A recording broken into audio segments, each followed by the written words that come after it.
Hello, brothers and sisters. Welcome back to Calming Bible Meditations. In this video, I'll be sharing with you 5 of the most powerful Bible verses for lust and sexual sin. So if you are someone who struggles with impure thoughts, fantasies, or maybe you're struggling with an addiction to pornography, masturbation, or any other form of sexual sin, then this video is perfect for you. Make sure you watch all the way to the end. And before we get into the video, please, if you're new here, don't forget to click on the subscribe button so that you can join the family, and also click on the bell notification so that you won't miss any future uploads.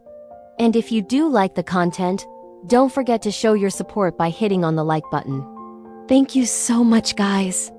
Now let's get right into the video. Verse number 1 is James 4 verse 1. And it says, "Resist therefore the devil and he will flee." Resist not the temptation, but the devil.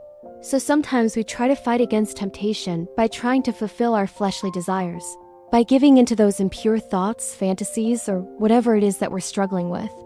But this verse tells us that we should resist the devil because he's the one who tempts us. So when we resist the devil, he doesn't fight. He flees. So once you realize that the devil is the one who's tempting you, to sin, just resist him and he will flee. Verse number 2 is Matthew 5 verse 28. And it says, "But I say to you that whoever looks at a woman lustfully has already committed adultery with her in his heart."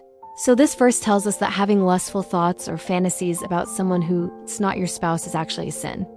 So it might not be as bad as physically committing adultery, but it's still a sin. And the only way to avoid committing this sin is to look away from that which causes you to lust. Verse number 3 is Philippians 4 verse 8, and it says, "Finally, brethren, whatever things are true, whatever things are noble, whatever things are just, whatever things are pure, whatever things are lovely, whatever things are of good report, if there is any virtue and if there is anything praiseworthy, meditate on these things, the things which you learned and received and heard and saw in me. These do, and the God of peace will be with you." So this verse encourages us to meditate on things that are pure, lovely, and of good report, because whatever we meditate on affects how we think and how we feel. So if you find yourself constantly lusting after someone, or you're struggling with impure thoughts, fantasies, then start meditating on things that are pure and lovely.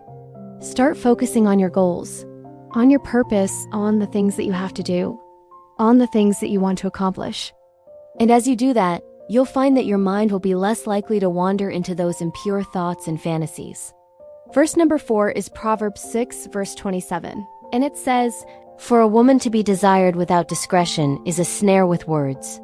So this verse tells us that women can be a distraction, especially if they're not discreet. So if you find yourself constantly lusting after a particular woman, then it would be best to stay away from her, or to at least keep your interactions with her to a minimum, because she could be leading you into sin. And verse number 5 is 1 Corinthians chapter 10 verse 8. And it says, "Flee sexual immorality. All other sins a man can commit are outside the body, but he who commits sexual immorality sins against his own body."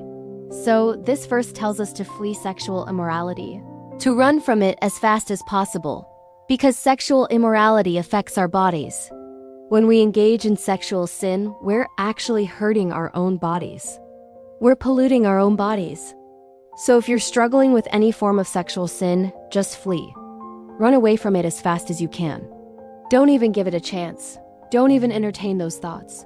Just put them out of your mind as fast as possible. So guys, I hope that you found this video helpful. If you did, don't forget to like, share, and subscribe. And also comment down below your testimonies, your prayer requests, your struggles. You can also follow me on social media at Calming Bible Meditations. Thank you so much, guys, for watching, and God bless you.